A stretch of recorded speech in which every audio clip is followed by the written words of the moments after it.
So it all comes down to this. One round to decide 3 championships.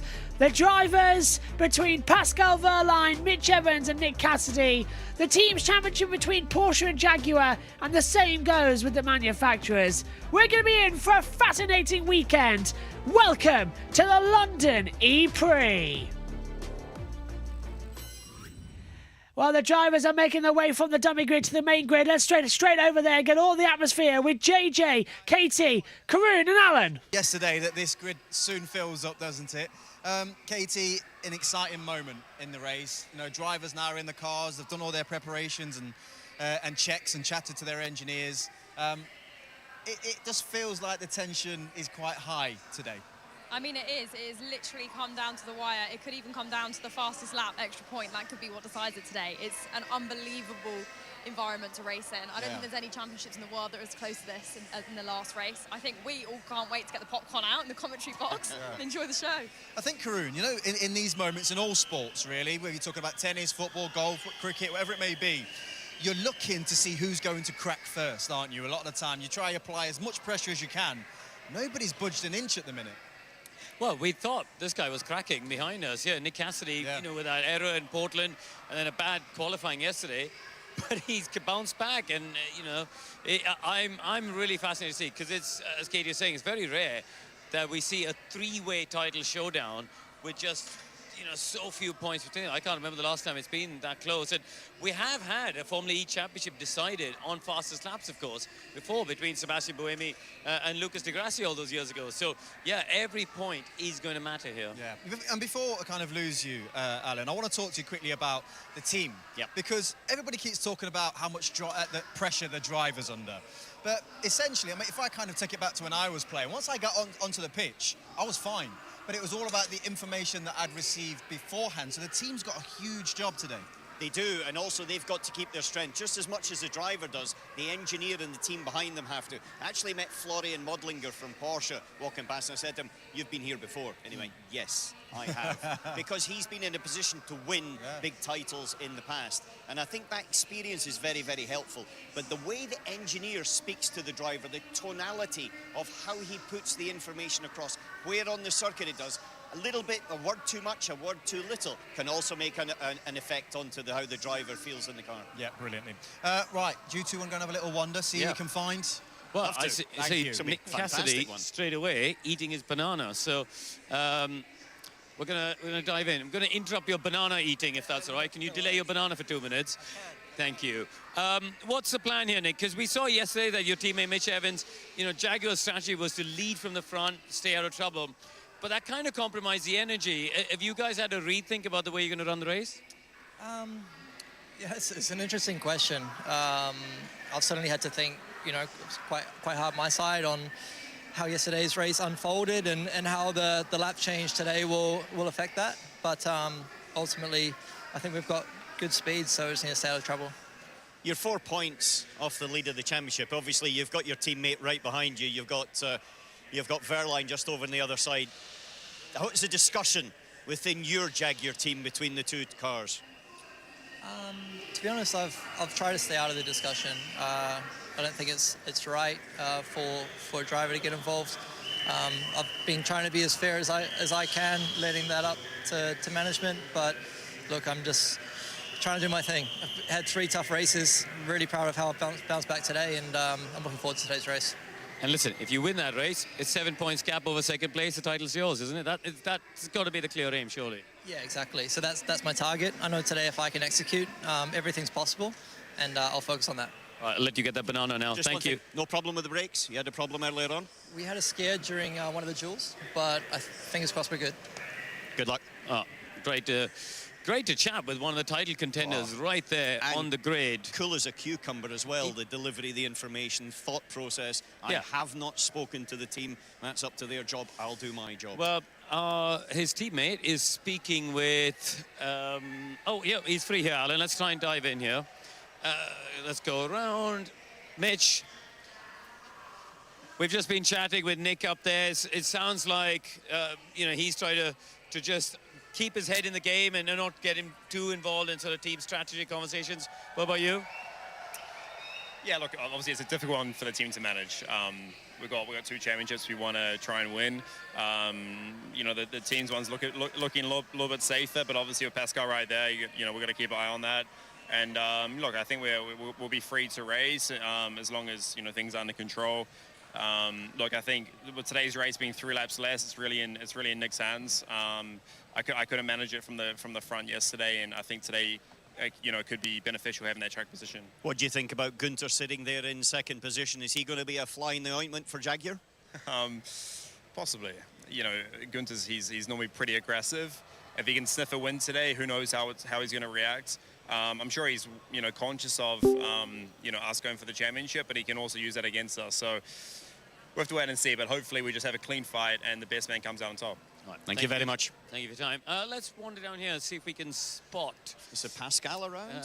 Pascal. He usually doesn't like speaking on the grid, and we grabbed a hold of him yesterday. Yeah. He was very clear in his one-word answers, but very definitive. I think he's disappeared off the grid, Alan. I can understand that. I used to want to get away from all of the buzz so that I could keep in my own headspace. Yeah, Robin Frines, he's by the wall. We could try and get a quick word with Robin Frines, maybe. He's up here by the wall, and Robin obviously had the incident yesterday, yeah, and had a quick trip to check out his wrist, which is strapped up. You see his left wrist there strapped up. That's the one he injured at the chicane when he was overtaken by I think he's in the middle of conversation with his engineer. So we'll just leave him to it. Let's wander further up this way, Miles, with the camera, and just see. You know, we're seeing a whole lot of people coming down the grid here. But I think Max Gunter is the man that I was looking for.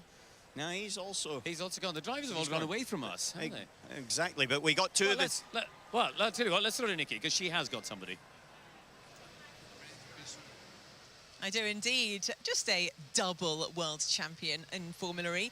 Jean-Eric Verne, thank you for joining us. You are battling at the moment for 4th in the championship, currently P6, but actually there's only 5 points between you and the 2 drivers ahead. So this race still means a lot. I mean, every race is important. You know, you're trying to do the best as you can, and yeah, I mean, you know, finishing 4th would be great. Also, we're fighting for 3rd in the team championship, so it's good that Stoffel starts next to me. We're gonna give it all to try and finish in this position. I'm sure your old teammate has got some words of wisdom to pass on, or maybe not. No, he's very experienced. So, but it's home race for you too, right? So you live here in London, so a bit of extra motivation to do well. Yeah, I mean, it's since I live in London, I never scored a single point on this track, so I hope that's not the the problem. But yeah, it's a home race. I sleep in my bed tonight, so that's that's good. Thank you very much. Also, I've just got to quickly point out that Jean-Eric Verne has got a beautiful photo down there, if you can see it on his steering wheel. Him and his engineer, Thibaut, together, wishing him some good luck. Now, I have spied a Mr. Stoffel van Dorn, if we can just squeeze through here. And it looks like he's about to start a chat with Carl Wilson-Clark, but maybe they'll let us quickly interrupt. Do you think he fancies a very quick final word? The good news is we've only got about 20 seconds. So for the last time of season 10 on the grid, what would you like to say to the world that's watching?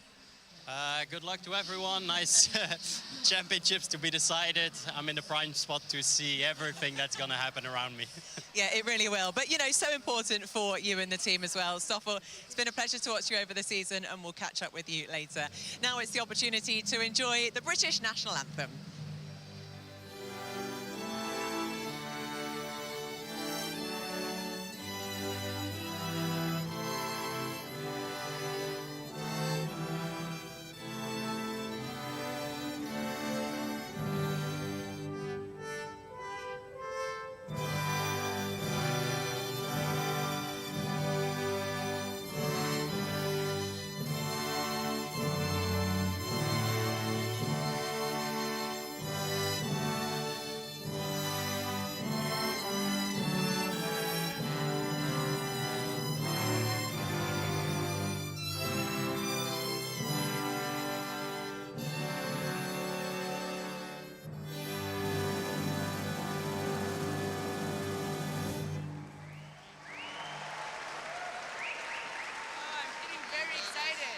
Well, a very special moment here to commemorate the start of this race. I'm going to try and have a quick word with Sam Bird. Sorry to interrupt, Sam.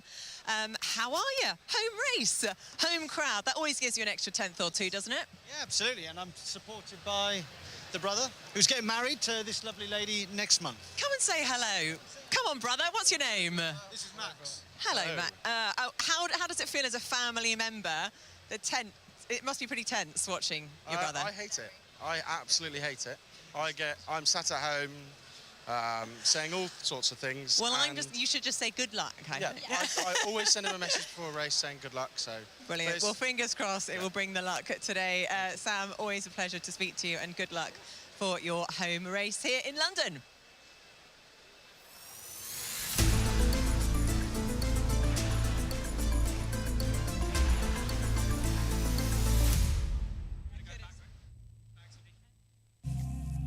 TNT sports coverage of the ABB FIA Formula E World Championship, sponsored by Navuna Vehicle Solutions.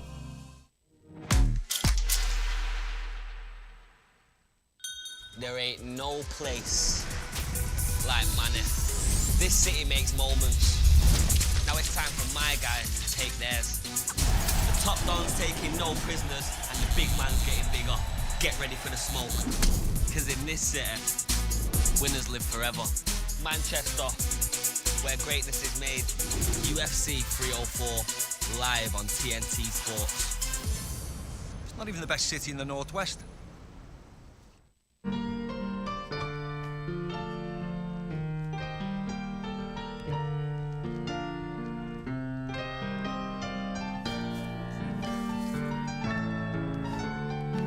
Shine, baby.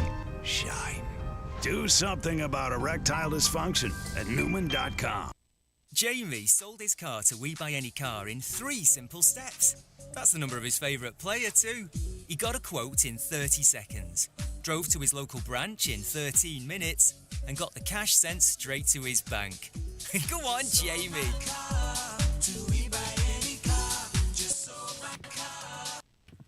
Yeah, well, that's what happens when your systems freeze because of the global thing and you can't mute anything. Hello, everybody. Well, this is going to be very interesting coming into it, yeah. Can I just point out as well that ads are even worse sometimes when you don't do them. Joe Samiego is here. Hello, Joe. How are you doing over there? You all right?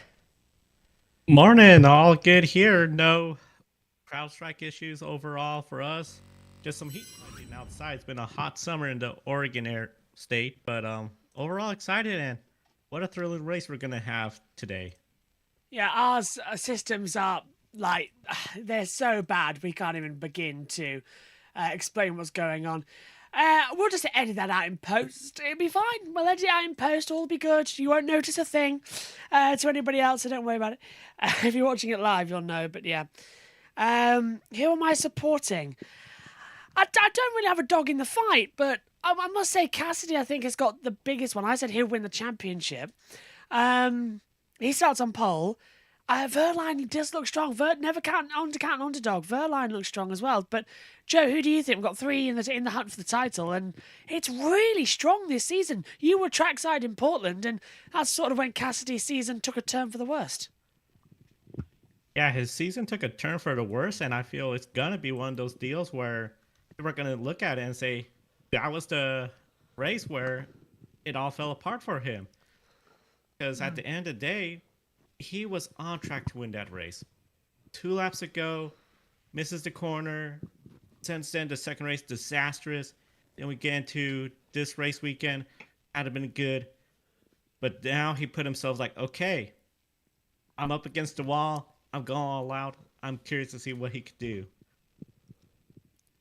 Absolutely as well, and you and Nicole did some fantastic footage trackside, I must just say as well, so thank you very much for allowing us to show that. And the Grid Network, of course, will have their have we done the pre-race show? Yeah, so have we done the pre-race show today? Yeah, so it's post-race show 90 minutes after the NASCAR race, so if you're here in the UK, that's about 1 a.m. estimated at the moment as well. Oh, hello, Joe. Hello.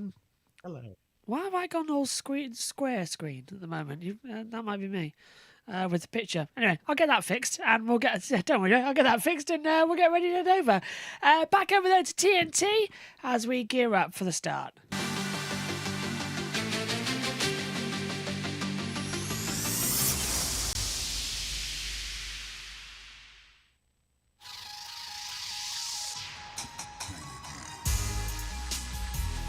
Time to stop all the talking. Cassidy's lap not looking good. Words don't win this thing. He's out! I don't give a about who barks or not. It's power. Now or never for Evans. It's precision. Absolute worldie. It's leaving it all on the canvas. Pole position. There you go. It's time to light it up in London. Lights out and we're underway. Good start from Evans off the front row. That's what earns you the title. The Costa's done. This is the fight game. Such a sore loser, this guy. Goliath versus Goliath. Dennis muscles his way through. No more niceness. What the was that by Dennis, man? It's about unleashing blow. On the inside goes Verline. After blow. Until you're the last one standing. Up toast, mate. Up toast. Don't be shy. Pascal Verline takes the victory. Step in the ring and pick up your cameras, because you don't want to miss this moment. What a race, what a race. There's a new king in town, and he's going to be crowned today.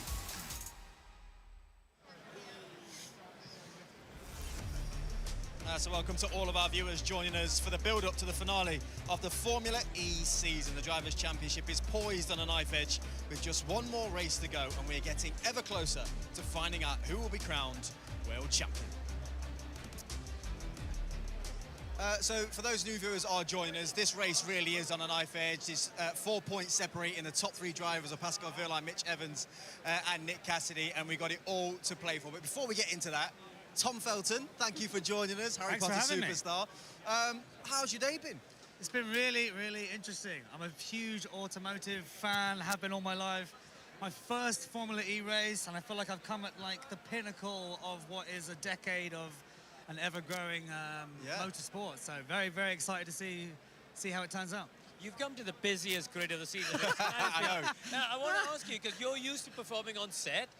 You get to do retakes, and you know if it doesn't work out. Yes. What do you think the drivers are going to be feeling? Like the pressure on them in this madness. They can't retake. I can't imagine it. I was lucky enough to meet a few earlier from the McLaren team, and I didn't realize how thin of a margin it is between who's going to win tonight and who's not. So it only adds to the drama and excitement, which I'm fairly used to. Are you a McLaren fan? I am. I'm also a Porsche fan. I'm a fan of just motorsports in general, and clearly this is an evolution of what we know and love about motorsports. So I'm just excited to be part of it for the first time. Have you been out in the car yet?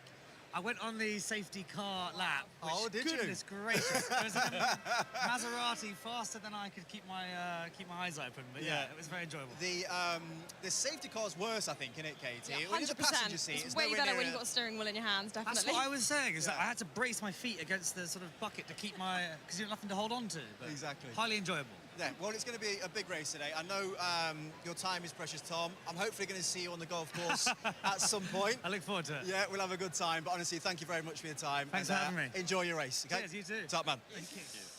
Right, the driver who had an incredible race last night and will be lining up on P4 on the grid today is Pascal Wehrlein. And we caught up with him after the race yesterday.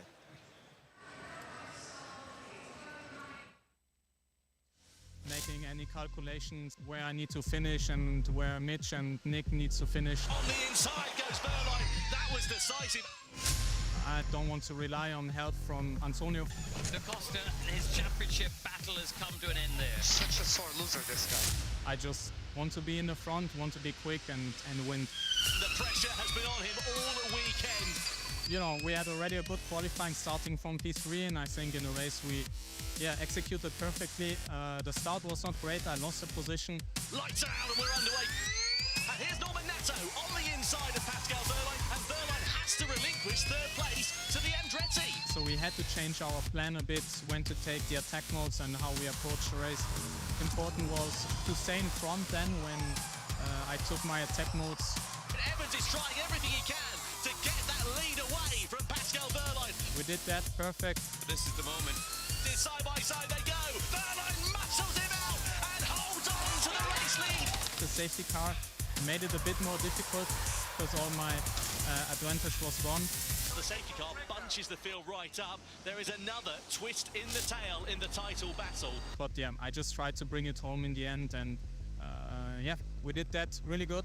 Pascal Wehrlein takes the victory for Takoe Porsche, but importantly, it's the championship lead going into the final round of the season. What a race, what a race. Very, very well done. I was very happy. You know, the win means a lot, putting me in the right position. It is game on for the title on Sunday here in London. But it's only 50% done. It's now advantage Pascal, advantage Porsche. Yeah, great to have the support of my family. I love winning in front of them. I did that already in Misano, and yeah, that was very special. I think the race will be a bit different because it's 3 laps less, so there will be a bit less energy saving, and yeah, it will be harder to overtake. Our focus is clearly on improving the car in 1 lap in qualifying and then executing the race perfectly again.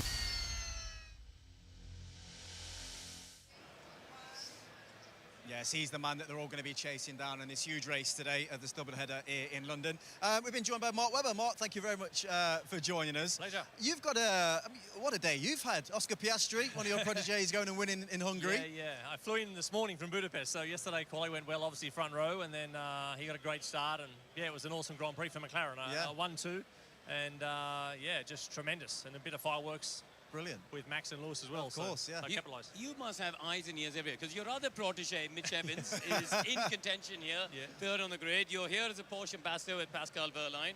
Yeah. So it's a tricky. stressful weekend, It's tricky. Isn't it? Of course, Mitch and I go back so long when he first came over here in 2012, 13, when he was doing, the junior formulas in Formula 3, etc. So that relationship is very advanced, of course. He's in for a chance of a World Championship today, so I flew back from Budapest to see if he could do that. But also with Porsche, yeah, I'm obviously linked to the brand there, so yeah, it's busy.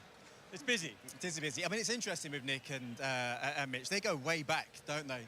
Nick's just come over my shoulder, but they started in the karting years, essentially racing together as kids, which is phenomenal, really. It's almost like what you dream of. Interesting at chat times. there. Interesting chat.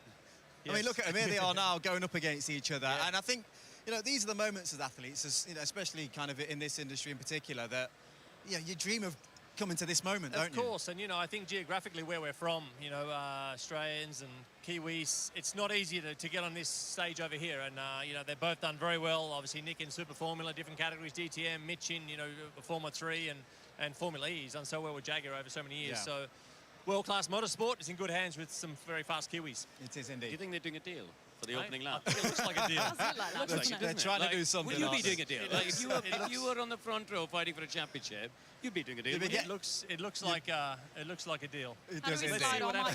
We should find out, shouldn't we? Anyway, any of you people at home that are brand new to Formula E, have a look at this.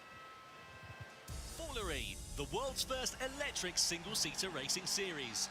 Now in its 10th season, FE showcases nose-to-tail racing while maintaining a net-zero carbon footprint. This season, 11 teams and 22 elite drivers will compete in 16 nail-biting races across 10 of the world's most iconic cities, all vying for the prestigious title of World Champion. World Champions, baby! Every action-packed race day unfolds over a matter of hours, beginning with free practice, before moving on to the unique adrenaline-fueled qualifying format.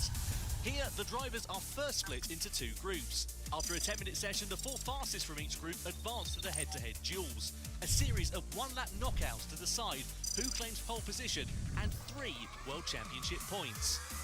Once the lights go out, the field comes alive as the drivers navigate the tight, twisting circuits unique to Formula E. Let's go! With a limited amount of usable energy, strategy is as critical as speed.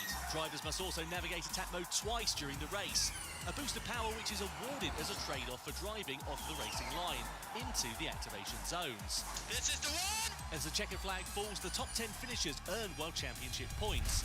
First place receives 25 points, all the way down to P10, earning 1.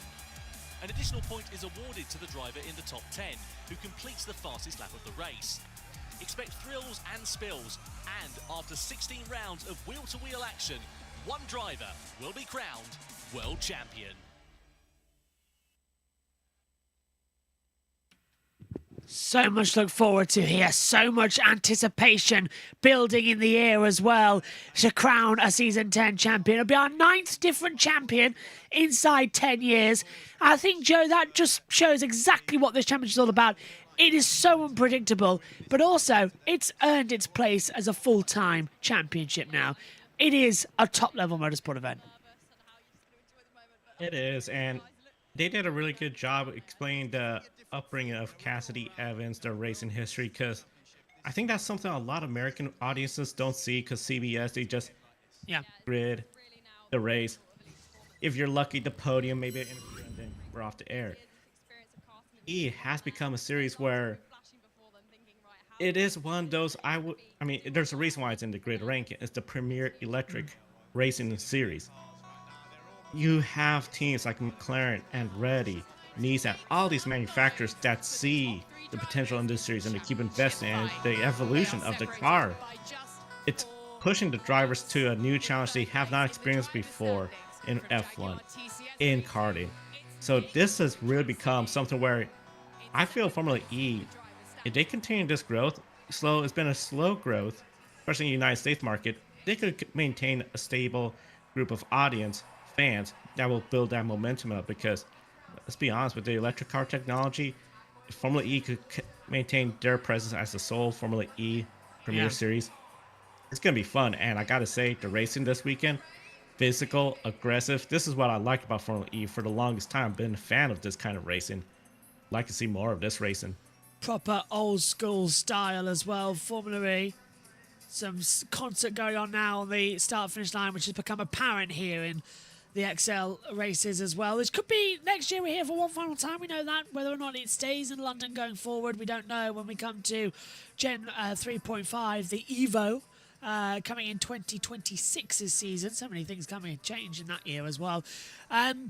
This is not the last Formula E race of 2024, however. That's because for the first time in about 5 years, we're actually going to start season 11 inside 2024. It's going to be in December, the last weekend of the Formula 1 action. So still, Formula 1 will be the last race of the year, but we'll start in Sao Paulo, Brazil for season 11 on the 8th of December, that weekend as well. And then we'll take a little break, and then we're back at the end of January ready to go as well for the rest of the calendar in season 11. So that's going to be a fun atmosphere. We'll also bring you some news from testing as well, so it's always going to be great. And I really am looking forward to it as well. I think here today, I generally don't have a clue who's going to win the World Championship. And I think I like that, because if you know going in, it spoils the fun. But I am looking at Verline, I am looking at Evans, I am looking at Cassidy thinking, I know which one my money's on, and that's Cassidy. He's the underdog story. So, who's going to try and play the team game here? Obviously, Jaguar out for themselves. Look at where Verline is. DaCosta's in 10th. It's close racing, but we need to look at alliances. So which teams use the same power units? Well, we've got Porsche, of course, with DaCosta, but they also run the Andretti's. Dennis down in 21st, NATO's in 12th, so they've lost hope. Jaguar run the Envisions, and they've got Robin Friends right up there alongside Verline. So if anything, it's Friends who could really help out and stop Verline from getting up there. So it's all about who's got the alliance today as well as who's going to win the title, I feel. It's going to be very interesting, Josh. When it comes to the teams, I think Jaguar has the upper hand, because yesterday we saw Sebastian Buemi up there with Mitch Evans. I feel like he could have a little bit harder if this was just a regular race, but he probably played a little bit that team game knowing there was a podium on the line. For the Drivers' Championship, this is one of those championships we love to see, and especially when it's not because of a format like a playoffs where you have automatically 4 drivers. This is simply 3 drivers all year long racing each other hard, and it still comes down to this race. Nick Cassidy getting that pole. Those bonus points are so valuable. I think this is going to be simply whoever wins the race is going to be the champion, because that's the big key. 25 points if you're the winner. You get 18 points. That is no bonus points will help you close that gap. I think if Pascal Wehrlein wants to win this championship, he has to win. Mitch Evans wants the championship, he has to win. Cassidy, he has to win. It's a proper Simple as winning. that. Yeah. I can't wait. So, yeah, they've all got to effectively go to win it. Now, Cassidy's got the 3 points for pole position, but you get a bonus point for fastest lap and the 25 points. So there's 26 points on offer in this race. It's all going to be quite close. We're into the final 4 minutes. Megan's alongside us now in the commentary box, hiccuping. But Megan, just quickly before we get into it, who do you think is going to win this race? Verline. Good pick for Verline. Very good pick as well. It's all going to be blowing up as well. We don't know what's going to happen next. We're in London once again. We are calling all set to go for the ABB FIA Formula E World Championship season finale. In the space of 7 months, we've crossed to 16 different races across about 8 different countries, and we can't wait to see where we're going to have this one now. This is the big one, though. Cassidy, Gunther, they're the front row of the grid. Evans and Verline on the second row. It is literally Cassidy, Evans and Verline on the run. Gunther's the piggy in the middle, and it's going to be a very entertaining race to call for you at home. The XL Centre, this is the circuit though, 2.080 kilometres, 20 turns in total. We've seen some very entertaining racing here over the last few years as well. Do not discount the fact that we could be in for an almighty shunt, and because this track is fast. Yesterday we saw, 2 safety cars and a full course yellow. It all adds in quite quickly. Also, I'm very happy that Tom Felton is in, this bit. Here's the grid then. Nick de Vries starts at the back. Alongside him is Jake Dennis on row 11. Row 10 sees Eduardo Mortar alongside Sasha Fenestras. Then we get as well row 9 with Sergio Sete Camaro alongside Sebastian Buemi. Row 8 sees Nico Muller. Alongside him is Jake Hughes at his home Grand Prix. Row 7 sees Lucas de Grassi alongside Dan Tigton. Row 6 takes us to Norman Nato lining up in 12th. Johan Daruvela starts in 11th. The 5th row of the grid sees Antonio Felix da Costa start in 10th position. Ollie Rowland starts 9th. 4th row of the grid, Sam Bird starts in 8th. And Stoffel Van Dorn is 7th on the grid. To the cameras then, to the front. Jean-Luc Verne starts on the 3rd row in 6th position. Robin Freins starts alongside him in the Envision, powered by the Jaguar, remember. He's alongside in 3rd. Row 2 though, first of the championship protagonist, Pascal Verline, championship leader. He starts in 4th. Mitch Evans alongside in 3rd position on the 2nd row. Front row though, Maximilian Gunther getting into the final in 2nd, but Nick Cassidy doing exactly what he needed to do and taking pole position and 3 World Championship points. It all closes up. It's all going to be very exciting as well. We've highlighted the championship protagonists for you. Quickly, one more. Who's going to win this race? Joe, who's going to win the race and who's going to win the World Championship? Race winner's going to be the world champion. I'm going with Mitch Evans. Megan? Verline for both. Okay. Does that mean I've got to go Cassidy because I stuck myself into it? I said on Formula E Zone Cassidy. I'll stick with Cassidy. I think he's got it. So, all fighting against each other. Well, yeah, this is going to be a fun race, won't it, as well? We've just come off of a great Formula 1 as well. I highly encourage you all to go watch that Hungarian Grand Prix. I think I finally got my hiccups under control. I held my breath for 30 seconds.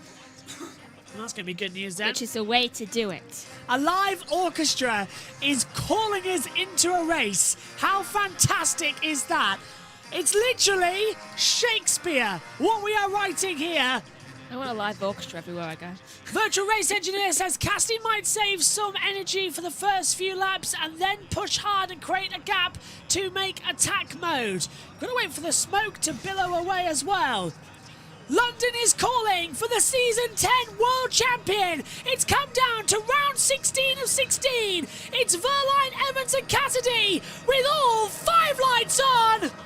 And it's lights out to decide a world champion. It's a good start from Cassidy, and immediately Evans goes to the outside line into turn 1 to try and get ahead of Gunther, and he's done so. Verline stays in 4th position, comes under attack from Robin Freins. Freins looks around the outside, bit of wheel banging between the two, but Verline safely in 4th position. Down we come then into the sunlight, down the hill, into the XL car park. Few bumping further back there with Roland and DaCosta, but it's Cassidy leading from Evans in second. And as it stands, it's Cassidy who's got the World Championship. Simple. Whoever wins, that's the winner. That's how we have to deal with it. But now it's a Jaguar 1-2, and now that's the question, Megan.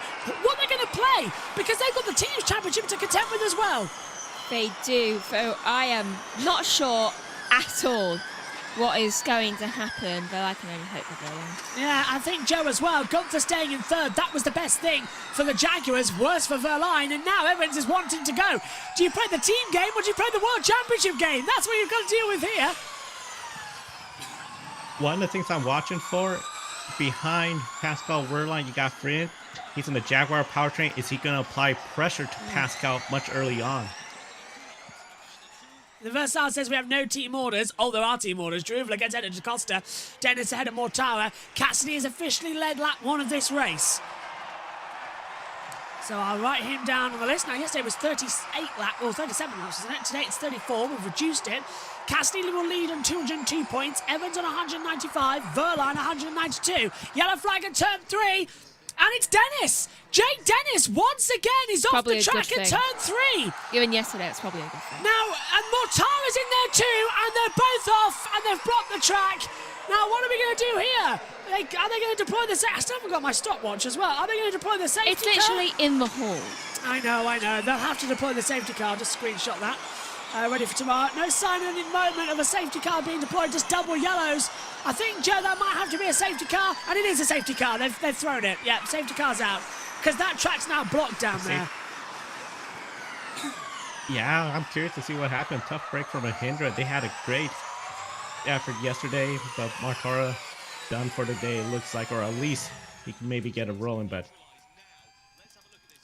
restart's going to be a lot of fun.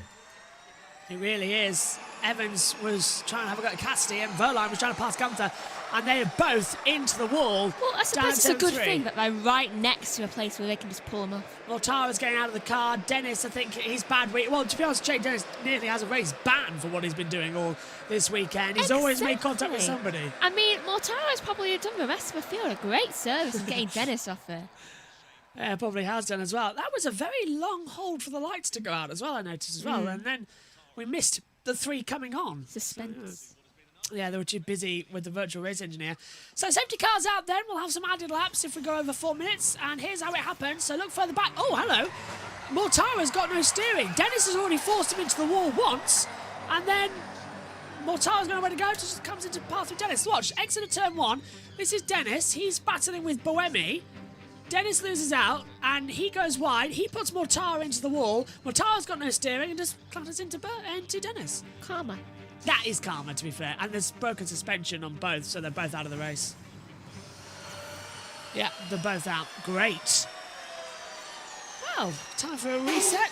Now, TNT, if you want to do what you did yesterday and go to a break, now's an okay time. But don't do it in the middle of a championship-defining move, which is what they nearly did yesterday as well. Shouldn't be too long. So that's Dennis taking last year's champion out of the race. Here's the start then, Megs. Right, so Cassidy got an amazing start. He immediately defended from Gunther, who was literally saw a very good opportunity, but was immediately blocked by not but one, but 2 people. Same team. The grid, in case you needed to remember where they were. This is on board with Evans. Yeah, better traction. Evans who blocked him? Yeah, he got in second and blocked Alpha, yeah. I don't know who is who. Well, you got it right, though. You were calling I was right, because blue is Gunther. Yeah, I've dropped my pen on the floor. That's always a start to go into. Safety car's out, and the rescue vehicle hasn't moved from turn 9, but they're still moving turn 3 around. So it's a double yellow flag at turn 3, we're being told. Well, that's a normal situation to go into. I wasn't really going to expect any difference on it as well. I'm just checking that it was the same both sides. This is Verline, and I think Joe as well. Bad getaway, and then he's under attack immediately, as we talked about the pre-show, from Friends, and there was nearly contact between the 2.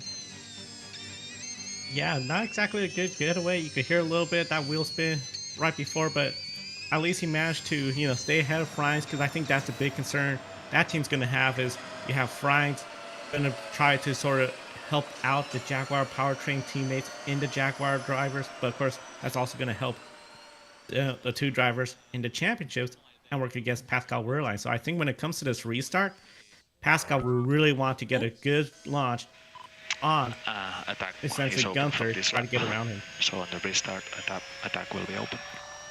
Yeah, I think you're right there. And Evans is now going to take attack mode on this lap when we go with green again. Just to answer the question, that Vassal says, if you see the map, it says that Evans is ahead of Cassidy. I can still see Cassidy. Ignore the driver tracker. They all Constantine are up together. The driver tracker is only useful if they're spread out or there's an accident. Otherwise, they all Constantine are up together. Go by the timing tower. Well, we've highlighted it. The driver tracker, they all just sort of go on top of each other.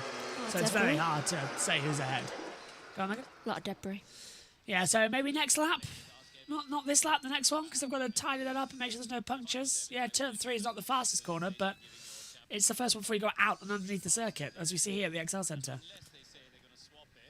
What's the tyre temps at the moment coming into it? Track temperature 25 degrees. No, track temperature 28 degrees, air temperature 25. They need to change that around to say air and track rather than symbols. Saunders. Sorry, Saunders. Let's hear from him. 1 and 2. Fairly average start, though, for Pascal Wehrlein. Saunders? Yes, exactly that, Tom. You know, we're now looking at what this means for the championship, but there's 2 main points that I'm now thinking of, right? The one first is about energy. So now behind the safety car, the speed of the safety car is massively going to dictate how much energy is left remaining for the rest of this race. Now, essentially, now all the engineers have been looking at their targets. How much can they push for the remainder of the race to get to the finish line, having used the most amount of energy as possible? Now, what's interesting about that is how will they get that right with the potential of added laps towards the end? Will they calculate it correctly? Will one team have more energy to use towards the end than another? The second point is in the Teams Championship, that crucial third position, that third place on the Teams Championship podium has now disappeared from Andretti and is almost gifted to DS Penske. Thanks. Thank you, Saunders. He could turn his mic up a little bit as well on that one. 5 minutes and 33 seconds spent under the safety car. Now that is going to equivalent to about 2 extra laps at this time. So here we go again then. Cassidy, Evans, Gunther, Wehrlein, Fries the top 5. Vern, Van Dorn, Bird, Roland, DaCosta, the 10 in the points. But your 3 championship protagonists are status quo as things stand at the moment with 1, 2 and 4. Wehrlein exactly where he started. Evans the only one to move up, but Cassidy with the lead of this championship, and he's going to milk this for all eternity. The green flag is out, and now he hits the accelerator. There's no overtaking until the control line, which is there, and we're racing again. So our Jaguar now going to let Evans and Cassidy go for the title. We know these two don't really get along. They've been arguing throughout the season, and yeah, they really have. And Joe, as you know, it was really Cassidy. He was trying to think of Evans. That cost him the race in Portland because he was trying to protect Evans. And these two, oh, look at that. Evans is trying to go on the outside already on Cassidy. So do you reckon now it's gloves off, or are they still going to try and play the team game as long as possible? I think it's gloves off now, and that's the thing. You bring up Portland. A lot of folks were talking about why didn't Jaguar step in and saying, hey, you got this penalty. Let's make some sort of arrangement to ensure the win. That costed Cassidy the win. Mitch Evans, of course, we crossed the finish line first, but did not get the win. Here we are now. I'm thinking Mitch Evans is going to try to make the move. Oh, he's on the outside! It's going to be really interesting to see. Evans tried it. Cassidy wouldn't let him through. Gunther's coming into it now. Frines and Vern take attack mode. So Frines on 2 minutes, Vern on 4. You get 8. You get 6 minutes in total. 2 minutes for Hughes, 2 minutes for Fenestras, 4 minutes for Santa Kamara. But Evans did try it around the outside. And look at Wehrlein. Wehrlein's coming in the mix. He's trying to get ahead of Gunther. Okay, here we go. So top 3 in the title are going to battle it out together. That shall be interesting. And well, the fastest lap just keeps getting faster with everyone down the field. That's the first lap behind the after the safety car, so it all goes through as well. But it's the freezes now. Yeah, I agree with you, Joe. I think Evans is going to have to get through. But what do you think of this? Was that a bit too harsh from Evans, or did Cassidy try and force him into a problem there? I think that's fair game, honestly, with that move. But this is what we anticipate from a physical, hard racing. I love it. I love it. It's giving us the exit we need. The go moment will be early in the race as the energy per lap is high enough to defend early on. Yeah, yesterday we saw that they had just enough. Incident between DaCosta and Roland's been noted by the steward. By the way, Dennis Mortara's incident is under investigation after the race, so probably a fine, because if it's the last race of the year, they don't usually carry over penalties to the next race, which is in That Sao would be Paulo. wise. Yeah, next race. And new attack modes coming through as well. Trying to tell who. Bird and Roland take 2 minutes. NATO takes 4. Here's Verline. T1 seems to be a good spot for overtaking according to statistic. Oh, he's not gonna pay any notice. Verline's Verline's through. Verline's through on the inside for 3rd, and he makes contact with Gunther and just gets through. Gunther goes near towards the wall. Verline having to defend. Freins comes out of nowhere and just takes the inside. Don't cut away to the fans. Come on. In, there we go. Yes, yes. So Verline's up to 3rd. Forget turn 1 being the go moment. He's absolutely going for it now. Under the bridge we go, towards the S's section. As they come into it as well. And everything, okay. And Sambird's off. Sambird's off. So is NATO and Ticton. And that's at turn 6. And that's gonna be a safety car. Look, there's a car park in the car park. One still being able to move. Yeah, Bird has gone straight on. We'll keep an eye on if that's going to be a safety car or not. Sam Bird is possibly out of the race. Roland gets ahead of Van Dorn as well. Sam Bird is out. Sam Bird is out. Broken front left suspension. Bird is out of the race, and the safety car's out for a second time in 7 laps. NATO can still move. He was the one who was reversing. Freins and DaCosta take attack mode. Now, usually that's, oh no, but that's going to be good. If that safety car hasn't been called yet, now it has. So the safety car comes out again, finally on our TV pictures, and the race halted for a second time. It's deja vu here, isn't it? It really, really is. Why is it always an Andretti? Which one is NATO this time? Yes. I think Joe as well. This is just Andretti causing as much damage as they possibly can.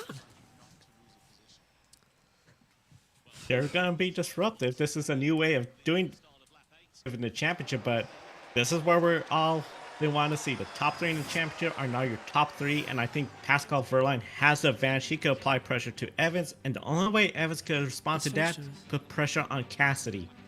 He would love to see the 2 Jaguars make contact and get around. Bird hits the side of Jaruvula. Jaruvula continued on, and then they all just concertina behind. Yeah, I'm fine. Race over. Are you sure? Ollie fed DaCosta into the wall. Oh, it all bottled up. These are an arm out. Okay, just wait for instructions from Scott. Yeah, it all bottled up. Yeah, so, yeah, that's not anybody's fault there. That's just the layout of the track, and that's what... Ticton did a really nice, spin. Yeah. Well, not bad for there from Ticton, to be fair. Oh, hello. What's that flapping around in the back? Jaruvula. He's trying to break off the diffuser, and he's done. There it is. Half of it. His diffuser's come loose, and he's weaving down to turn 10 to get rid of it. Otherwise, I'll get the black and orange flag. He's got half of it off. It's actually his rear wing. It is his rear wing. Well, they're so smart. Oh, he's got to come in. That's out of the race. His gearbox is hanging off, and the rain light's hanging off. That's his gearbox? I think that's it. That's definitely driven out of the race there, Joe. His rear wing, yes, it's come off, but also the rain lights come off and the gearbox looks like it's hanging on as well. The electronics are just dangling out. Yeah, he's going to need that little red light, especially when we go day, night with the building. I think he'll be done, which is unfortunate. He just, being the lone rookie this year, I feel like he's been a little bit judged harder against everybody, but it's like you don't have a rookie to judge him against, so... Be interesting to see what his future is in Formula E, if it's back again or somewhere else.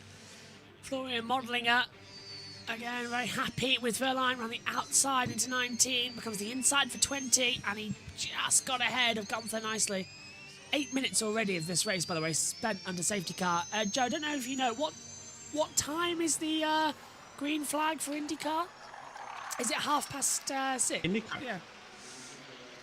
IndyCar race later today over at Toronto. That's going to be a good one, and that is at 1 p.m. Eastern. So we still got, what, a little less than an hour to go? Yep. And green flag, I think, is at 1/2 the hour. Oh my God, it's going to be so tight. Just make it, I think.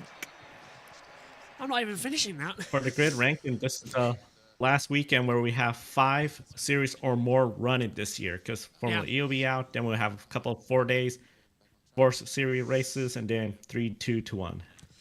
And of course, I think it's after this weekend that IndyCar and NASCAR go on their Olympic break. Correct. Yeah. And Jubila's pitch. Jubila's in the pitch. Yeah, look, there's the Rainline gearbox hanging off, as I said, at the back of the car. That and is the like diffuser's off too. open. That is open. That is the Formula E equivalent of a miniskirt. Yes. Look at that, he was trying to weave it off. That's the rear wing he's trying to get off. But funny thing is, he succeeded, kind of. He got that off, but not anything else.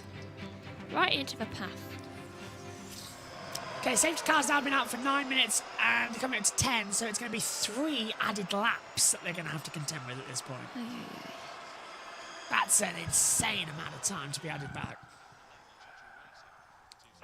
Let's hear from Mitch Evans in second. We've been asked on the restart. Decision is to give some space to Nick for his first attack.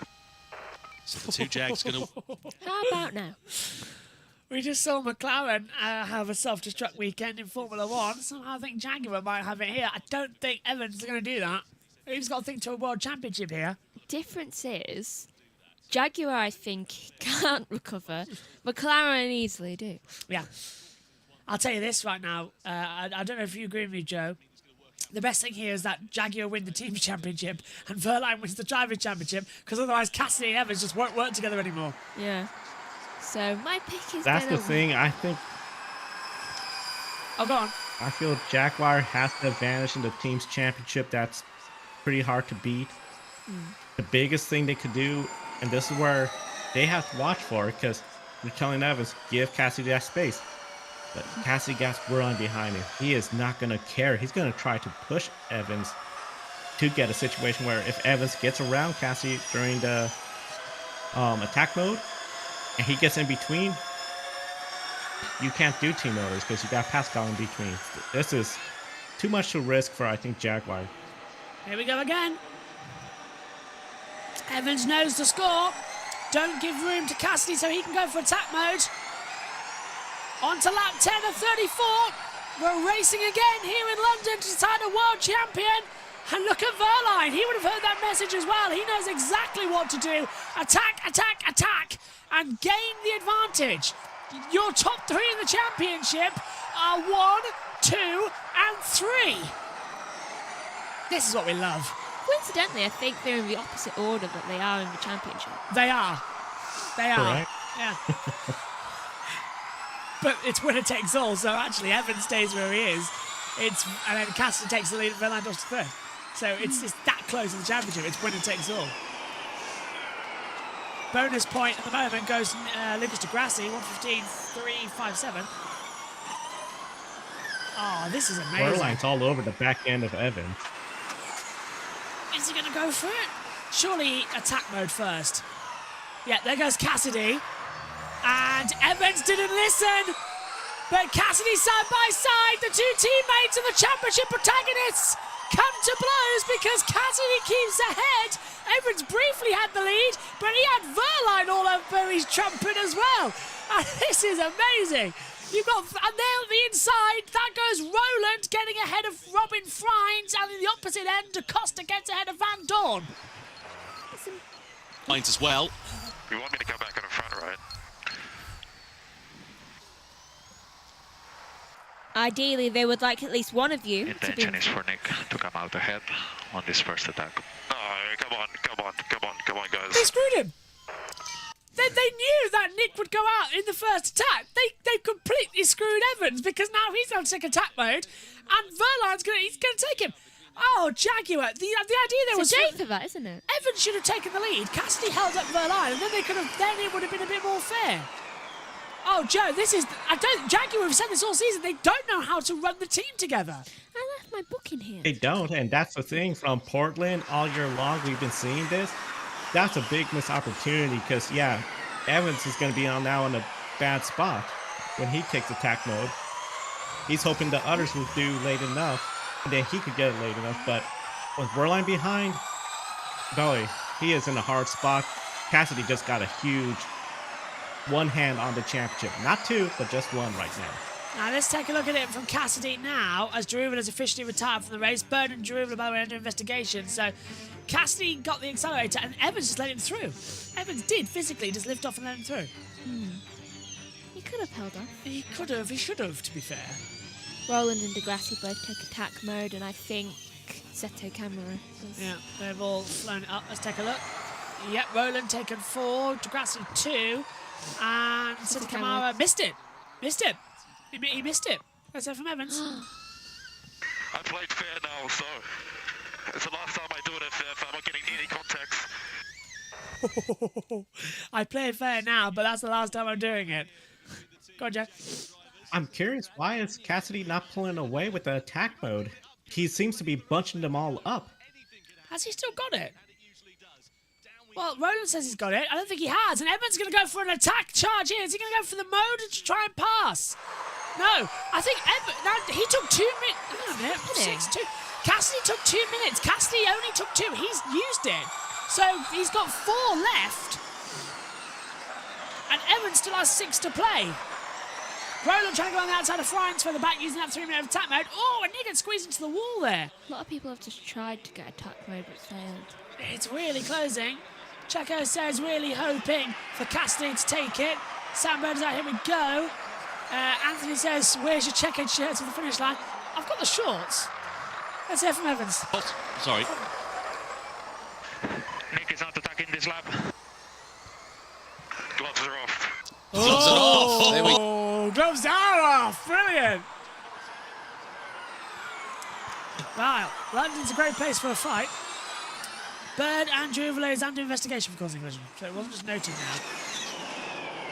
Joe, this is now, I think, going to be coming to blows for these two. This could be Verline because Cassidy and Evans take each other out. I think Verline might have this if these two fight.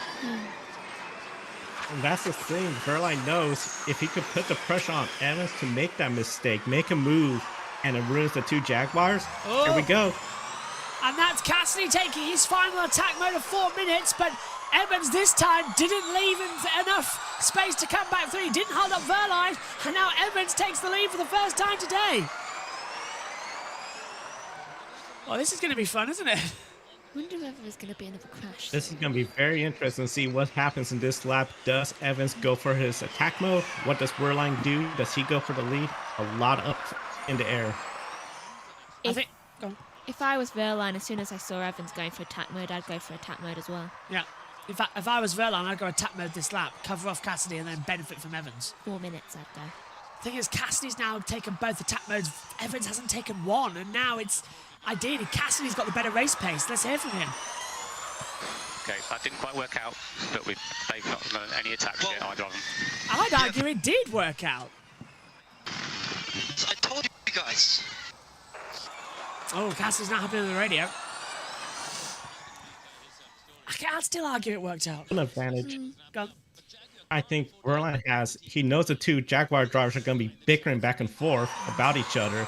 He does not have that worry. He just focuses on trying to get ahead of them. Nato passes to Freeze for 15th. I think as De Vries take an attack. Fenestras does, and so does De Vries. Yeah, both on 4 minutes as well. Cassidy got 2.5 left, and Verline's all over the back of Evans. And of course, Verline knows if he gets out ahead, and look at that, the fastest lap now goes as well to Cassidy. That's going to be crucial because it's an extra World Championship point on the line. Jake Dennis has been given a 5-second time penalty, but he's already out of the race, so I told you they can't really dish out much justice in the last race of the season. But this is getting insane. Look, Evans is now blocking Verline to give Cassidy a run. Jaguar got the head of the hands here. This race is just... I don't even know what's happening further back because all eyes are on the front 3. They're the front 3 in the World Championship as well. The podium will be fun if it stays like this. And look at that. Jaguar win the Teams Championship 2 by quite a margin. And Porsche need both cars on the podium in order to take the Teams Championship away from Jaguar. Da Costa's currently in 9th. Well, why isn't Verline and Evans taking their attack mode? Doesn't seem right. That's what I'm really curious about. Because I know Cassidy still has his attack mode, but it doesn't seem to be making that big of a difference. Based on him, he can't now come out front, man. It's not fair. So, something about Cassidy can't cut out in front as Verline again tries to have an attack, and Cassidy looks around the outside as well.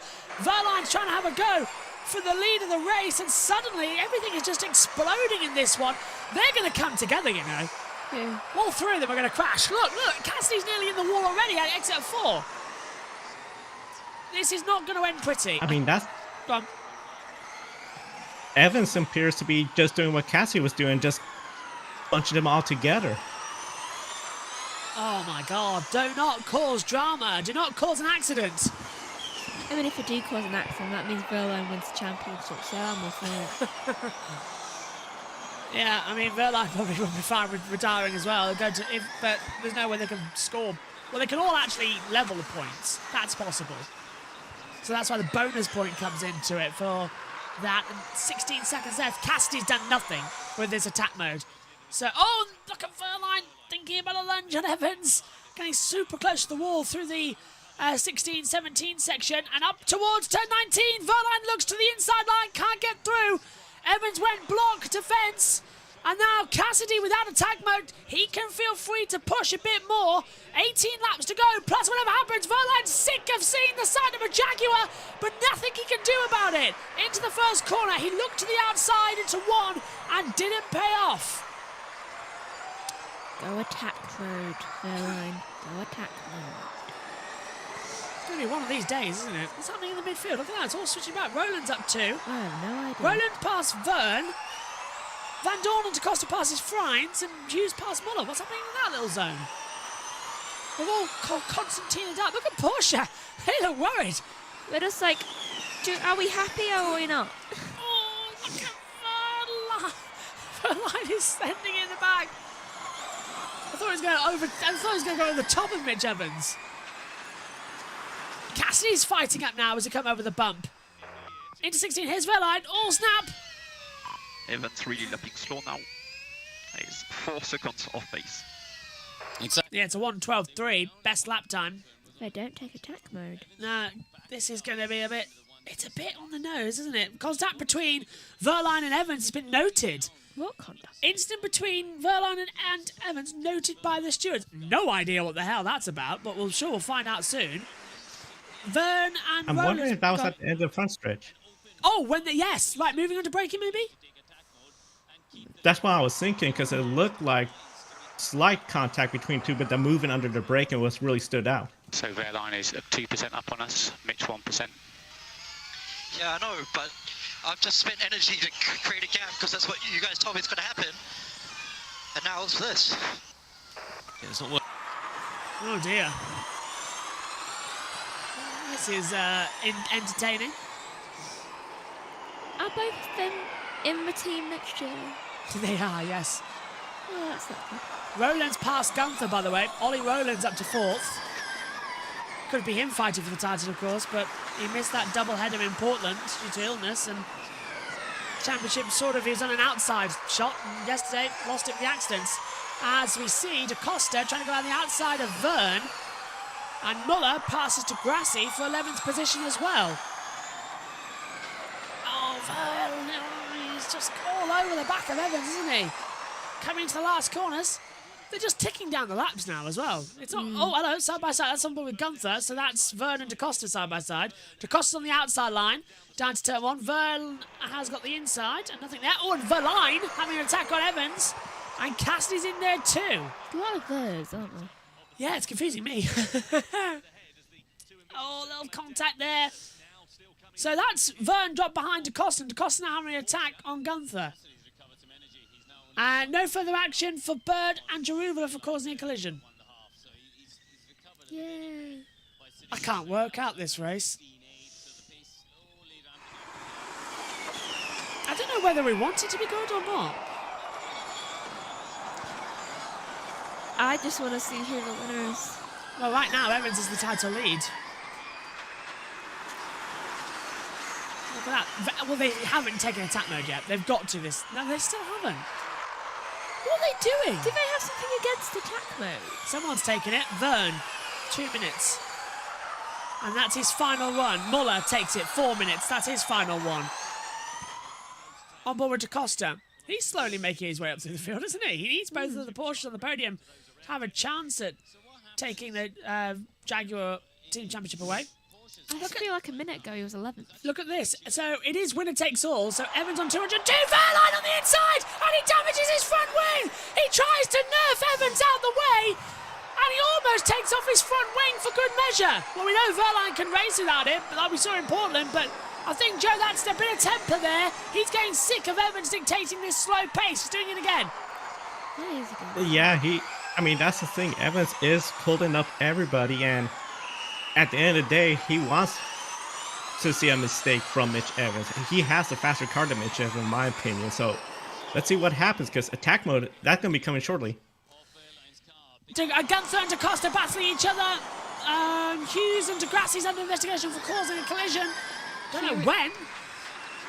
We're not seeing any one of the top three racing so far. Into the section now underneath. Used to be an outdoor, now it's indoor. And yeah, 52% of energy. They've got to take their attack mode soon, otherwise they're going to lose it. DaCosta's up to 5th. And Gunther's down to 7th. Gunther's had a problem. Look at this, Megan. He just got, Verline just got, yeah, they hit him. That's perfect. Okay, so 2% up on events. 2% up on events. 1% up on Cassidy, and now Cassidy start to focus on Roland P4. Cassidy start to focus on Roland P4. I don't know. With the way Verline sent it up the inside there, that was his, but Evans cut him off. Verline is literally having to ride the back wing of Evans. It's not paying off the way he wanted to, is it, in this one? Now, Jarubla's officially out of the race, but our timing tower doesn't show him as out of the race just yet on this one. But he is. So we'll wait for that. He's in the pit. Maybe he hasn't... Well, yeah, he's out, but... So, yeah, don't count him. He's out. That's going to update soon. Now, are any of the leaders going to take attack mode this lap? Ideally, Evans and Verline need to start taking... No, they don't. Of course they don't. What? Why? Why? Oh, who does? Buemi and Gunther. Gunther takes 4. Buemi takes his final 2. No, he's got 4 now, look left. who's in... Well, look who's in 4th place, Josh. Oh. Roland. That could be a spoiler for Cassidy, because he's not racing for anything. He wants to get a win, so if he could get a podium, he'll love to do that. Yeah, he's going to really attack hard, isn't he, now, Roland? And Evans goes defensive again. I'll counter that, what you said, Joe, because look who's behind Roland DaCosta. And DaCosta, we know he can charge through the field, and DaCosta is working his way up to his teammate. He's won 3 of the last 4 races in Formula E, and Verline's looking left and right, almost checking up through the car park section underneath the XL, and Evans is now really toying with Verline, and Cassidy's in there too as we exit down towards turn 10 and 11. Evans knows he's made a little mistake. Verline's finally had enough of him as well. He'll try and line him up, and I think this lap has to be attack mode. Yeah, DaCosta is slowly making his way up to his teammate of Verline. Had the warning for moving and braking. There we go. There you go. So it was. I knew you can't move under braking. And no attack with this lap. I didn't quite catch. No, I just caught the end of that one there. Something if you can. Yeah, but I can do it once. Moving under braking. Josh. Go on. So, if Evans holds up everybody and you see Cassidy gets passed by Roland, potentially DaCosta, remember, Evans is just trying to hold off Cassidy. Yeah. So, he knows both him and Pascal have to do this attack mode. I think he's trying to see if Cassidy falls down to 4th or gets to the point where he knows I could take attack mode. Look at Verline! He was round the outside. He tried to have a go at Evans there as well. But yeah, I agree with you. I think Evans is trying to force Cassidy into a problem because he knows that he's got Roland and even DaCosta throw that in. Maybe he's trying to do that, but DaCosta won't pass Verline. So Evans definitely trying to force Cassidy into a mistake here and cause him some problems. So broken wings for the number 2? Yeah, at the moment, yeah. Everyone's got broken wings at the moment. Now, here we go again, on board with Verline, through the chicanes, 9, 10, 11, 12, back on the straight and full power again. Evans leads by 0.3 of a... less than that. Here's Cassidy's radio. For Cassidy. Mitch needs to pick up the pace of the race then. Copy. DaCosta has one more attack to do. And that's the thing. Yeah, they do, but I think Boemi and Friends taking it as well. So yeah, Boemi takes it. He takes 4 minutes. Van Dorn takes 4 minutes of the attack mode charge too. Verline's all over the back of Evans. It's winner takes all in Formula E Season 10, so they have to push, they have to have the attack, and Verline out of turn 20 is on the gearbox of Evans. Evans goes towards the pit wall on the right. Verline tries to follow him with him. He can't get it round the outside in time for turn 1, but Evans just uses the track width with him, and Verline's not falling for it this time. He's trying to go around the outside and almost clips his front left-hand side of his front wing. So close. This is great defending driving from Evans, but Verline is getting furious, and there's a pigeon. Take attack mode. Why are neither of them taking attack mode? No clue. I love how that pigeon just flew out as soon as it saw the cars come through. No sound, is there? Just like, that's deceptive. Imagine a pigeon with all the Formula E cars just flying downhill towards it as well. Imagine if we had an electric car. The pigeons would never move. Oh, that's true, yeah. Don't move now. True. Verline's looking very attacky to Evans. Evans goes defensive and still they're not taking attack mode. Contact between DaCosta and Roland, and Vern's coming up the inside too. Vern's trying to go around the outside. Did he make the move on DaCosta? Oh, they're banging wheels, and Vern gets through the inside line. And DaCosta's keeping him around the outside. Coming into 19. He'll have the inside back into 20. Vern tries to shut the door, leaves it open. DaCosta's going to force him through, gives him some opposite lock, and they're still side by side. Down to turn 1 as Evans defends the inside line again from Verline. We're back to DaCosta.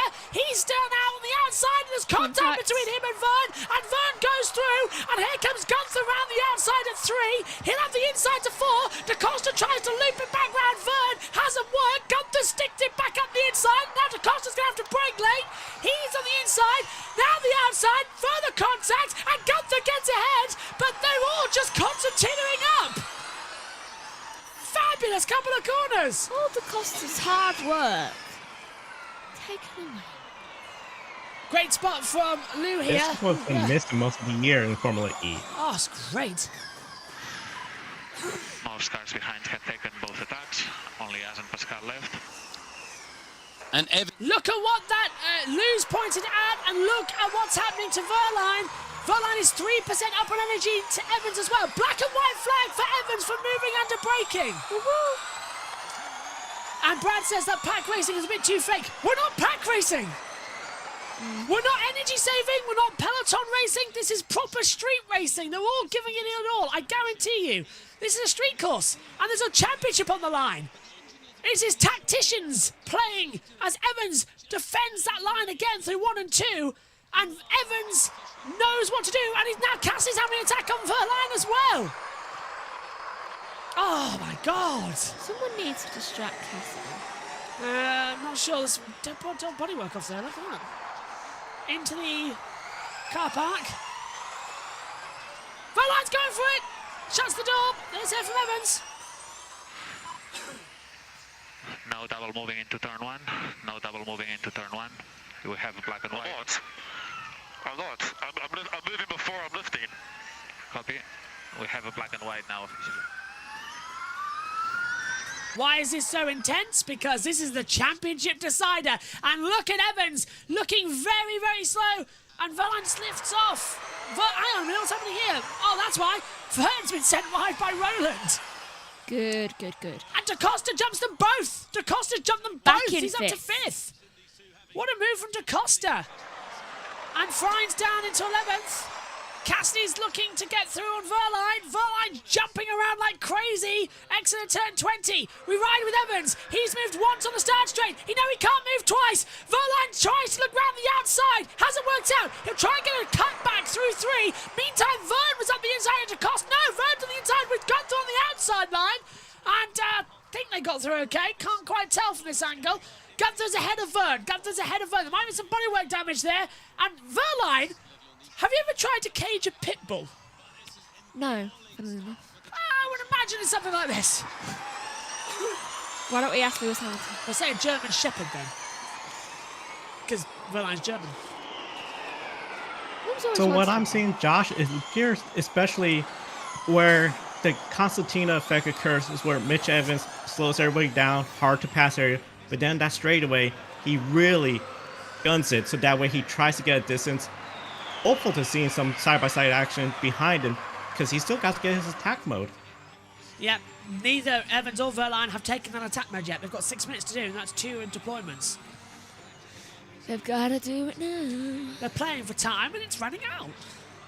Yeah, and knowing the look of right now, Cassidy will take the lead of the race. Yeah. And stay there. Well, Evans is 3% less on energy compared to Verline and Cassidy. I'm discussing plan of attack. I helped him, mate. I helped him. Come on. They. Oh. If you're, by the way, Brad, if you're talking about Ed, he's trackside at London, along with the Formula E Zone crew. And Jess was there yesterday. No further action for De Vries and Tickton for causing a collision. I'm glad the stewards are keeping an eye. They've had a better look at the race than we have. We've just been focused on the top 3. So Cassidy has no attack modes left, and you're right, Megan. If he, yeah, and Verline looks about it to turn 9. No. Maybe he should take attack mode. Why aren't they taking attack mode? It's getting weirder now. 3 laps extra, I think, are going to be added. So we'll be back to 37 laps, by the way. Same as what yesterday's was. Always 37. Yeah. No one's taken it. Van Dorn gets ahead of Degrassi, and that's Roland and DaCosta. And, and now we're seeing DaCosta battling with Gunther as well. And DaCosta's still got 4 minutes left. Cassidy. Cassidy's under attack. Cassidy's been passed. Cassidy's been passed by Roland. He's in the pits. And what's happened to Cassidy? Cassidy's in the pit. Cassidy's got no rear. Cassidy's out. Cassidy's out. Yellow. And there's a huge accident on the start finish straight. We got contact. Cassidy's out of the race. Gunther with no front wing. And Cassidy is out. I've just been taken out by DaCosta, right rear. Oh my word. I said so. I said it would be tar drama.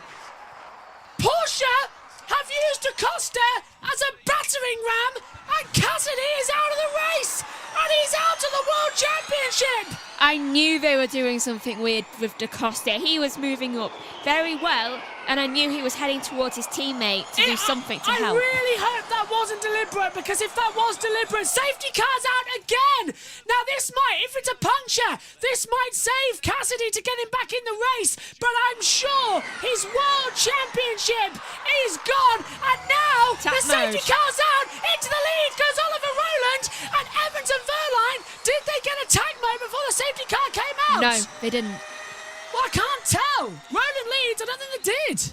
They didn't. I saw the safety car come out, and then they started to go down. So, yeah, this could be interesting. Cassidy's left the pit lane, so Cassidy's not out of the race. But wow. I want to see a replay of the Gunther incident. You asked, we shall receive. So, where's Cassidy? There's Cassidy. Hang on, it wasn't DaCosta. He went straight into the pit lane. It was Gunther. It wasn't DaCosta, it was Gunther. Gunther hit him. That explains why Gunther went down so far. Though I love that Cassidy just went, he was catapulted right into the pit lane. So he thinks it was DaCosta, but it's not DaCosta because DaCosta goes by. It's Gunther. Gunther stopped on the track, by the way. That's why the safety car's out. So there's DaCosta on the outside, look. Here's Gunther. Yeah, it's Gunther. It's not DaCosta, it's Gunther. So yeah, that's good, because I was very... Oh, look at that broken front wheel for Gunther. That's why he's out. I'm very glad it's not DaCosta, because that would have been ugly. Really ugly. So Verline down in 3rd, Evans 2nd, but by 1 point, Verline is the champion at the moment. Yep. Now it's only 15 point difference, so just 3 between those two. This is going to be fun, and they got to take their attack mode, so yeah, it's not over yet. Have they taken it? Are they on it? That's what I want to know. Let's take a look. Doesn't appear so. Here we go. So safety car comes out. Evans missed it. They all missed it because of the safety car. For Evans. The Berline didn't get it either. It could be the safety. It's a safety car. Yeah. So the safety car was called. So the safety car was called when they went to attack it. So you spot on, because the safety car was called. They started to go down as soon as that safety car went down. Oh, the safety car timing was the worst thing there. Because we're running out of laps now. Track is clear and the safety car in this lap. Now we're at 13.5 minutes under safety car. That is now, I believe, going to be maximum of 7 added laps. We've gone over the limit. 7? Maximum added time, 7 laps. That's in the rules. So this could be fun. Verline can just stay in third now and he's champion. But he can't let Evans get ahead of Roland. So Verline needs to win. This is now where it gets complicated. So Cassidy is out of the championship hunt. He's 17th. He does have more energy than anybody else, but I don't think he's going to have it. We're coming back. 14 minutes, 11 seconds spent under safety car. We will have added laps, but it'll be Ollie Rowland, who's out of the title hunt, who's going to go for a home win. And Evans is behind with Verlaine as well. So we do have championship drama. Not what we were expecting. We're green again in London. Who's going to have it? They'd better go for their attack modes. Yeah, they've got to. They've got to. Look, 6 minutes apiece.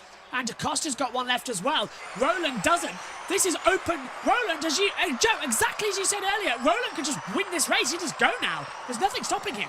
Yeah, he could just go. And for Evans, Wehrlein, vanish Wehrlein, because he just has to stay one position behind Evans, and he got the championship. So this is going to be really interesting to see what happens.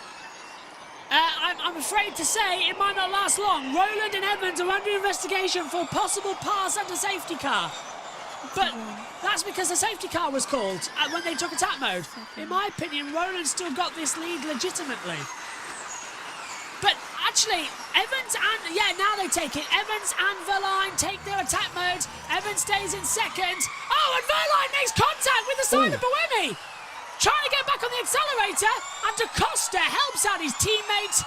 And Evans takes the lead. Evans takes the lead as they come through. Into turn 20 we go. And there's carnage. Fenestras. And it's gone green. That's good. Added laps. 3. Only 3, so it's back to a 37-lap race. 37, so they have 5 laps to complete, 6 including this one, times that by 3%. That means they have to use 18% of energy. And we've got just about enough left then. We don't have enough for one more. Look at this then, Evans is going to be the champion by 8 points to Verline at the moment, but Roland's now on the back, so Verline now needs to win this race. He needs to clear Roland ASAP. It looked like Roland let Evans through though. And that's why I was confused. Yeah, but it's Nissan and Jaguar. They're rivals. Why did it generally look like Roland let him Might have through? been accidental. I know why. Because it's the same thing with Max Verstappen earlier on in the race.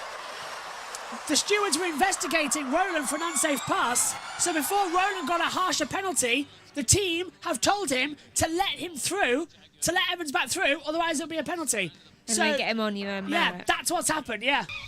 Otherwise, can you just understand where I'm coming from and at least someone apologise to me? Right, there's nothing. Publicly, because no one ever apologised to me publicly. Just say I'm sorry we f***ed up from someone. That's what a Cassidy. shame. Got a point. Cassidy's furious. Wow.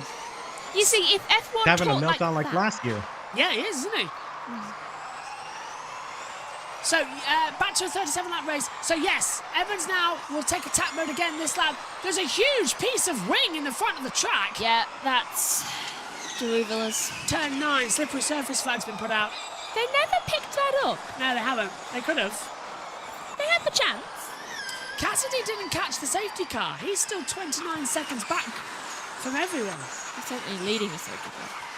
Evans takes attack mode. Roland now legitimately takes the lead. Evans missed it! Evans missed it! Evans missed it! Sandwich here. Yes! Evans missed it! He missed attack mode! Oh my god. And that's going to cost him the World Championship because Verline did get it!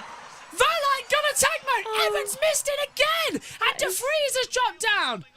De Vries has gone somewhere! He went for attack mode. De Vries is in the pit lane! De Vries is out of the race! What's new? And now, Verline could win the title by Jaguar doing what they've done all season long and just mess up. He better buy something for Da Costa that's very, very nice. Let's take a look at it. Let's take a look. So watch the sensor bars. Oh, he got one wheel. I missed it. Yeah. He didn't even get a wheel on. He missed all the... He looked like he got the sensors. Why didn't he... Oh, he didn't arm it. He didn't arm it. He forgot to arm it. Oh, my God. Wow. Horrible mistake by Evans. But Evans is now going to have an attack charge this lap, but Verline's going to jump ahead. There's now only 1 point between in the championship at the moment.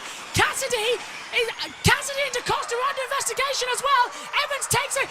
He's got it this time, but Verline's gone ahead. But Cassidy and Da Costa are under investigation. So it was Da Costa who hit him. What is going on? Da Costa just moving away. Verline leads the title by 6 points and Cassidy is out! Cassidy is fully out as we go to added laps. Cassidy is out after a brilliant season. He plays no further part. And now Roland is leading, but Verline is the champion. But what can Evans do? He's got another 1 minute 20 Hopefully left. nothing. So Cassidy's out. Yeah, go on. Evans, the only way he could get this championship, get ahead of Pascal and then get 1 position ahead to get enough points. Pascal's in a great seat. Portland, we talked about is Jaguar becoming sort of the Ferrari of Formula E. This is making me think more and more so, yes. 7. Unbelievable. Jaguar are going to have the team championship, but Porsche won't be too far back. I feel like we need it to be fair. I genuinely think this is Verline's. Out of nowhere. So, the computer is saying it's Cassidy and Da Costa on investigation for causing collision. Points left for him.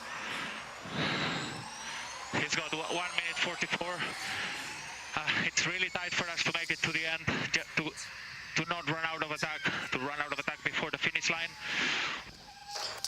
Oh, they've got to, and that's a point, because if you don't use all your attack mode before the end of the race, you get disqualified. So Evans might be disqualified for not using all of his attack before the checkered flag. 2 minutes, what is it, 2 minutes 7, 2 laps, 1 minute 10 each. Oh, that's going to be touch and go. Evans might have to... He'll get it by 30 seconds of that. Evans might have to back off to literally do it, which means Verline's won the title. But Da Costa has hit Cassidy, so is that race collusion? What happened there? This is going to be going on and on. You're forgetting the one thing. He's got 4% left. I know, 1 more lap to do, which is at 3%, yeah. He is cutting it close. Look, Evans is 3.2 back to Verline. He's already had to back off. The championship is Verline's. It better be. He's just got to keep on the track, and he's got it. 199 points. Let's hear from Evans. It's under investigation. Slowing everyone down. Da Costa is under investigation as we enter the final lap of season 10. Da Costa is under investigation. Teammate to Verline for taking out Cassidy, a championship rival. Nato and Fenestras noted for an instant as well.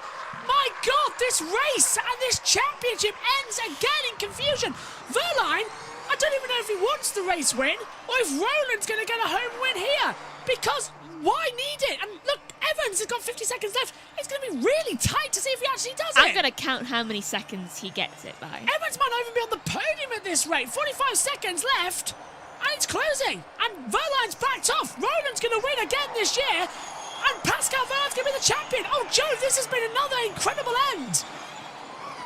This is just insane. This is just off the hook craziness of Formula E we anticipated. Physical, hard racing. I just can't believe this blunder of Jaguar. This is just going to be one they're going to be regretting for a long time. Oliver Rowland is going to win here in London, a home victory for him. But for Pascal Verline, it's a childhood dream come true. He exits the last corner. It was close last year, but it's one better. Ollie Rowland wins in London. Pascal Verline is the 2024 ABB FIA Formula E World Champion of Season 10 in a most dramatic, fantastic finale. Porsche get their driver's title. Jaguar are the team's champion, but what might it cost them? But Pascal Wehrlein is the 2024 world champion. Yep, well done, mate. What a race, what a race, what a race, mate. Well done, well done, well done. You deserve this one, mate. Well done. That's Roland. Jaguar had it in their hands coming into this weekend, and so often they have made the mistakes. They can't work together as a team, and they come away with a team's championship, but no drivers, and Pascal Wehrlein is the champion. A little bit fruity on the team radio. I'll have another go. Pascal, it's Carter in the commentary box. You are the world champion. Congratulations. How do you feel? Is that working? I want to hear from our world champion. Well, Pascal Wehrlein then. It's not working. Megan. I know why Jeruvela is still not showing a stop while everyone else is. Why? Because His his rear sensor's wing fallen off. is still on the track. Yeah, his sensor's fallen off. Of course it has. So he's still in the same position according to this. Unbelievable. I was right though. Pascal Wehrlein comes from nowhere to win the championship in the last weekend. Joe, Formula E's done a NASCAR there. That's come out of nowhere. This has been a phenomenal race. One of the things I've always enjoyed about Formula E, especially in the early generations, was it was physical street racing. Had a lot of peloton racing, but I think this just demonstrates this kind of racing that Formula E made itself famous for. Physical street racing.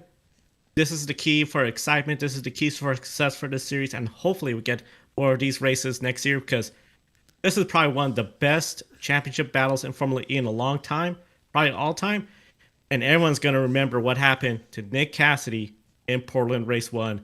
That was the moment he lost the championship. That spit on the grass has cost him, and it will be investigated after the race, Cassidy and DaCosta.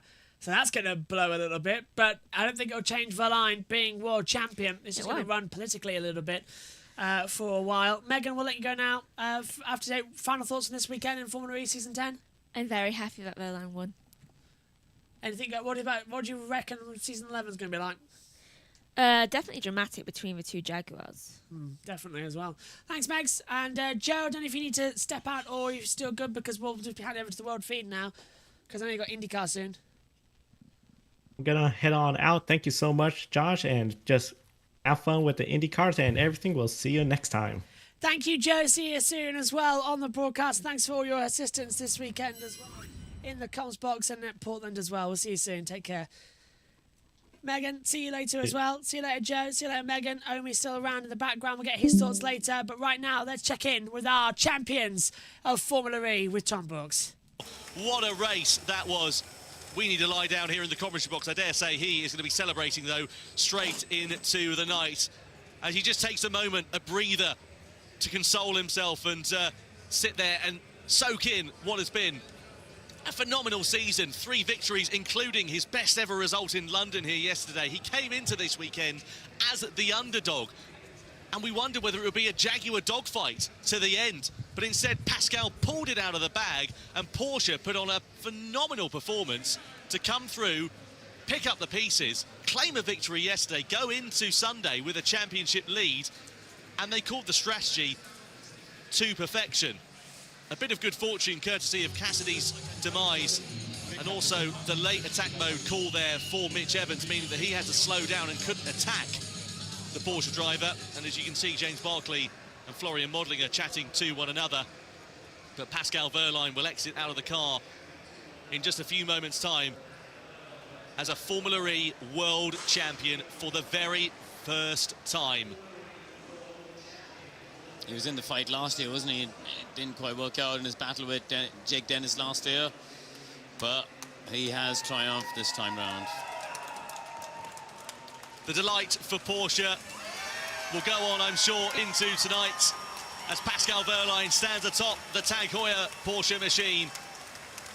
And in the final race for Gen 3, he becomes the victor of the title, second place at the checkered flag. And the celebrations now begin, and you can see the emotion. He became a father for the first time this year. There's always an old rumour that goes round that becoming a dad adds a couple of tenths of a second on to your times. Well, if anything, for Pascal Wehrlein, it's proven to be the opposite. He was right there, ready and waiting, and put in a phenomenal performance here this weekend, right when it mattered. And he becomes the Formula E World Champion. On the other side, spare a thought for Mitch Evans. You can see the frustration on the body language quite clearly there. Jaguar do become the team's champions of Season 10, but that'll be a small consolation prize for them. And you can see the discussions going on between James Barclay and Mitch Evans down there. That'll be a debrief that we'd love to be a fly on the wall for. On the other side of the Jaguar garage, of course, Nick Cassidy eliminated from championship contention. It must be so deflating for Jaguar. You know, they came into this weekend 1-2 in the championship and have ended up not winning it. Yeah. It must be such a deflating feeling for them. I know they won the team's championship, and I don't want to play it down, but it is for a team and for the drivers a little bit of a consolation prize, because the prestige goes with the drivers' championship. And in reflection, of course, you know, they'll get the prize money for the team championship, and they'll take some pride in that, and they should.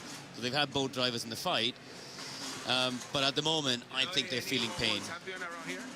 Well, Alejandro Agag down there, Formula E founder, just congratulating with Pascal Wehrlein. And we'll be hearing from him in a few moments' time. Jeff Dodd, CEO, talking to Oliver Rowland, who takes his first victory in London. It's kind of gone under the radar, hasn't it? But it's a home win for Oliver, and he's, you know, again, he's got his family here, and it's a great day for him. So, yeah, unfortunately, slightly overshadowed by this dramatic championship finale we've had, where, you know, an unfortunate puncture for Nick Cassidy and the missed loops on the attack mode for Mitch Evans is just, and you know, handed the championship in some ways to Pascal Wehrlein. Just touching on Oliver Rowland, his previous best finish was yesterday, 15th in London. Really? His first points here, and it's a victory. That's a good stat. Well done. And great for Nissan, great way for them to end the season. They have been really good in Season 10. Their worldwide CEO is here, I believe, today, so that's a good way for them to celebrate. Hopefully they can get a few extra quid out of this for next year and up the budget. That won't do them any harm at all. But the main focus is quite rightly on Pascal Wehrlein as he becomes the Formula E champion of the world. And for the second year in succession, actually, we've got different drivers and teams championships going to different teams. Porsche finishing second in the team's championship this year. What about Antonio Felix da Costa as well? That's nice to see. Yeah. That's nice to see between Antonio Felix da Costa and Nick Cassidy. You know, there's respect there between them. They are friends. They have been friends, and they are friends. And da Costa knows what it's like to win a championship, but he also knows what it's like to lose a championship. And, you know, he was in that incident where Cassidy got the puncture. Da Costa and Gunther and he were all so close together the last corner. It was just, it got messy. Obviously, he got the puncture earlier at turn 16 where, you know, maybe a misjudgment, but let's go down. There you go. Yeah, let's go down then to Pascal Wehrlein. Catch up with our 2024 Formula E World Champion. Pascal Wehrlein, you joined Formula E in 2018. You moved across to Porsche in 2020. And now, in Season 10, you are the Formula E World Champion. How does that sound?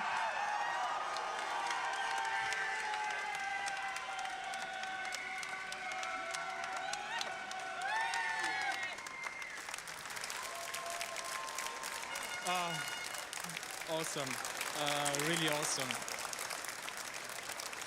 Yeah, I don't know where to start. The race was hard. Obviously, I knew I had to attack and I had to get in front of the Jacks. Yeah, I think Mitch defended quite hard. But I still tried, you know, to overtake and pass. And I don't know what happened in the end. If yeah, it was due to the safety car that it got quite close with the attack modes, or because he missed it. I really don't know what in the end was the outcome, but yeah, nevertheless, I think what we did this weekend, especially, you know, we knew that yesterday and today are the days, and we need to be super focused, concentrated, outperform probably what the car can do and what we could do here in London, because this has never been a track which suits our car. And I think we did that. I think we clearly showed some great pace, and yeah, I'm very happy for myself, but even more for the team. I mean, it's been a dramatic season, you know, highs and lows, and you've, you know, picked yourself up, pushed through. Just reflecting on it all, you know, this is it, this is your moment. How does it really feel? You're finally here as a world champion. It feels good. I don't know what to say. If it's, yeah, it's definitely not expected, you know. It's, you turn up, you know, you have a chance. But I always believed in it. The last couple of weeks, every day before, you know, my day was starting and my day finished, I said, I can do this, we can do this. And even if the last couple of races, the performance was not that strong and I was struggling a bit with the car and what I felt in the car, I said it doesn't matter. I could see it. I told myself every day, and I'm just super proud of everyone in the team. Huge congratulations to yourself and the team. Pascal Wehrlein, our Formula E world champion. Perfect Pascal pounces at the finish then as he becomes the 2024 Formula E world champion, and very richly deserved, especially after a performance this weekend. He was third coming into it in the driver standings in London, and he ends it atop the pile, getting the better of both the Jaguars drivers, of Mitch Evans and Nick Cassidy. Oliver Rowland, though, takes his first win here in London, his best ever finish. Let's catch up. Well, Oliver Rowland, huge congratulations. What a race. There was so much drama going on track. That is the home crowd for you. Well, the home crowd are definitely here to support you, Oliver Rowland. Yeah, amazing. I mean, starting 9th in today's type of race, we would have never expected to win, but it was a crazy race. I picked my moments in the early parts of the race, and then honestly, when I got to 4th, I just didn't want to get involved with the title fight. So I was waiting. I was kind of hoping something was going to kick off, which it did in the end. And yeah, I managed to pick up the pieces and win the race.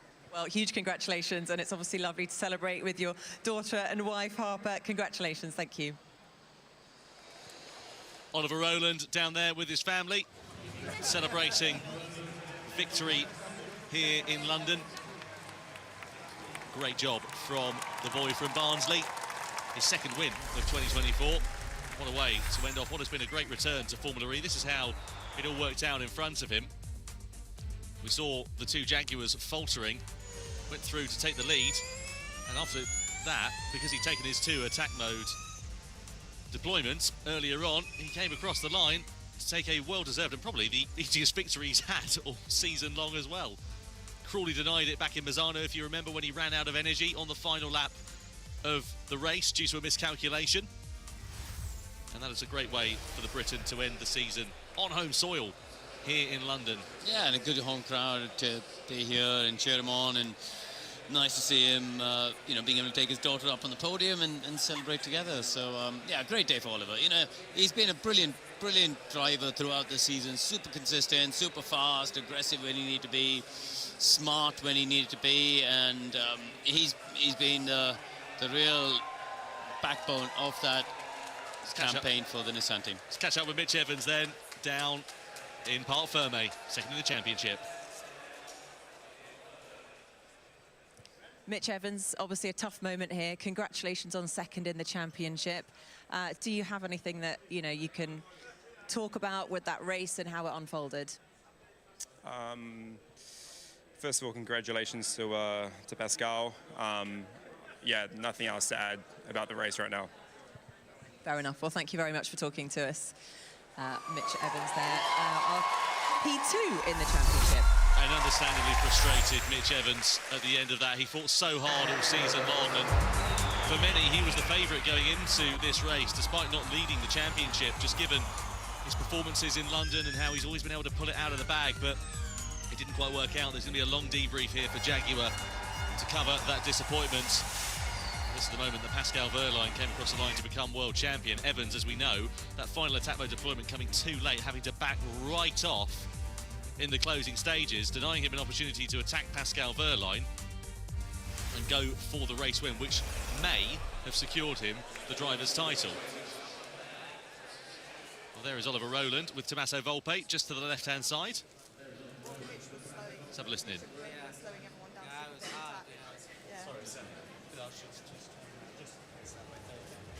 I'm hoping we might be able to hear a little bit of the conversation going on there. Don't think there'll be much conversation coming from my daughter's coming with me. Mitch Evans on the left-hand side. My daughter's coming with me. Oh, that's lovely. Oliver Rowland's going to bring his daughter with him. Yes, take her up on the podium. We saw that yesterday, didn't we, with Sebastian Buemi. So then, the top three drivers making their way on to the rostrum. We'll do the drivers and the race podium first of all, and then it will be the championship podium thereafter in front of the adoring fans here in London. What a crowd, what an atmosphere we've had here at the XL. Tommaso Volpe, first of all, makes his way onto the rostrum, the team representative for Nissan. Great for them to do the business here at the final race of the season. Jeff Dodds, Alberto Longo and Alejandro Agag up there on the rostrum from Formula E. And great for Nissan as well, they've committed right up to Gen 4, the first manufacturer to do so actually back in Tokyo, if you remember earlier on this year. Long-term commitment for them and a great way to end the Gen 3 era, let's not forget, because as of season 11, when we begin in December in Sao Paulo, we move over to Gen 3 Evo and the four-wheel drive cars for the very first time in Formula E. So Tommaso Volpe then onto the podium, and well, this is going to sting a little bit, isn't it, for Mitch Evans? Third place for him, but a rapturous reception here in London as he makes his way on to third place on the podium. Face tells the story, doesn't it? Yeah. An unfortunate end for Mitch Evans, but a podium for Porsche, podium for Jaguar, and also that team's championship, as we said. This man here, Pascal Wehrlein, second place in the race, was enough to secure him the Drivers' World Championship, and he is going to feel top of the world here in front of the crowd. And that's what it means for the 29-year-old German. As I said, started karting at the age of 6, moved into Formula 1, first with Manor, then with Sauber, and he was struck out, spat out and cast aside, had to find a new home, and he found it in Formula E. Took him a little while with Mahindra and then with Porsche, came very close to the title last year, missing out, and he rights those wrongs for season 10.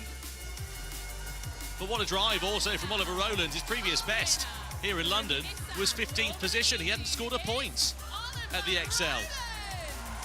And along with his daughter, he makes his way up the stairs for the final time this season to the top step.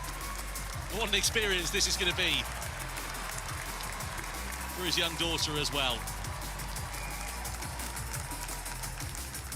Onto the rostrum then comes Oliver Rowland. The celebrations will begin, but up first we've got the national anthem to play for you. First of all for the United Kingdom, and then of course for the winning team of Nissan. Winning driver from Great Britain.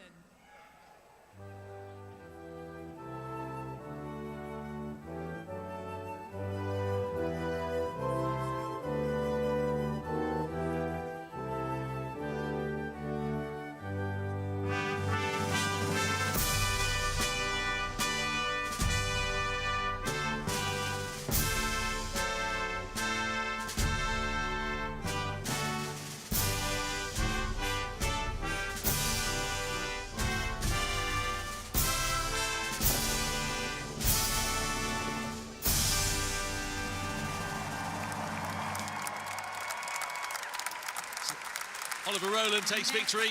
Now time for the national anthem of Japan for Nissan.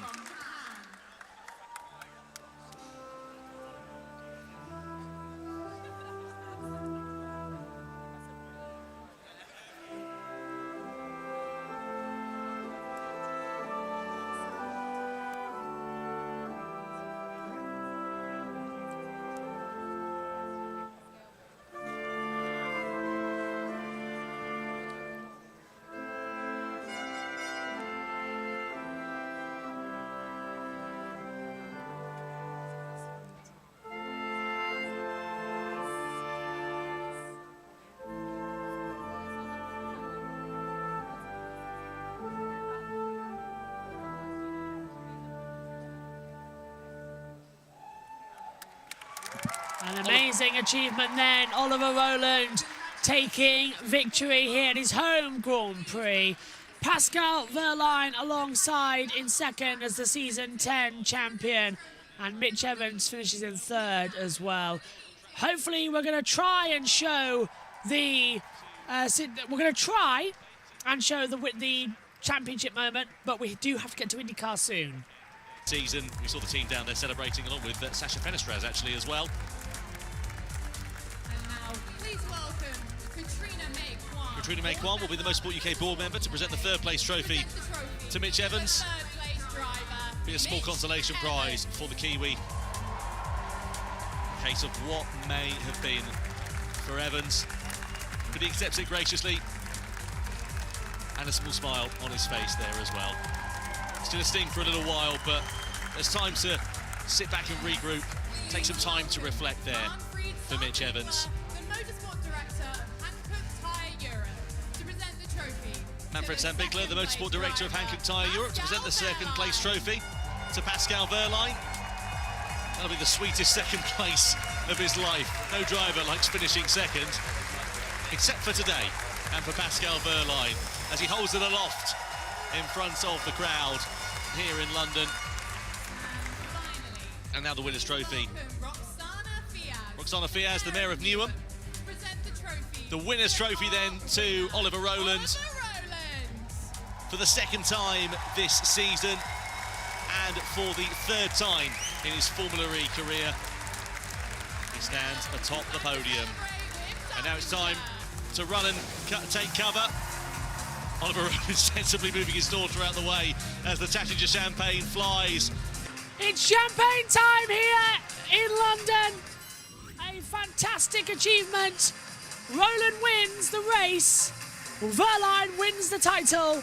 Jaguar win the teams. It's always the way it goes.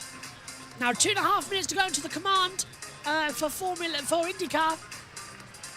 So I don't think we'll get to see Pascal Wehrlein lift the trophy for the championship, unfortunately, because we do have to get to IndyCar, otherwise we'll be told off. So I missed the start of the race. So we'll see if we'll get it. Back over to the boys. If we can, we can. If we can't, we can't. Always the bridesmaid, never the bride, seemingly, for Mitch Evans. Season 11, Gen 3 Evo to come, a new opportunity maybe there. Pascal Wehrlein just trying to drop the bottle of champagne down to his team so they can celebrate down in Parc Ferme. This is always an interesting one. Good catch, that man there. And now time for the celebrations in front of the crowd here for Tag Heuer Porsche. You don't get the smell of champagne out in a hurry, that's for sure. Well, that's the race podium done and dusted. We'll get the championship podium done in a few moments' time. Let's catch up, though, with team's champions, team principal, James Barkley. We're going to have to leave there, unfortunately, as well, because we have got to get over to IndyCar. Congratulations to Pascal Wehrlein. He is the Season 10 ABB Formula E World Champion. And what a season we've had. We'll be back for all the Formula E action as well in December when we kick off Season 11 with Gen 3 Evo, a four-wheel drive Formula E car on the streets of Sao Paulo. What an amazing season. Yes, there's been flaws. Yes, we've all been saying there's too much pack racing. But one person cannot be denied. Pascal Wehrlein's come out of nowhere and has taken the championship. Thank you very much for your company this weekend and throughout the Formula E season.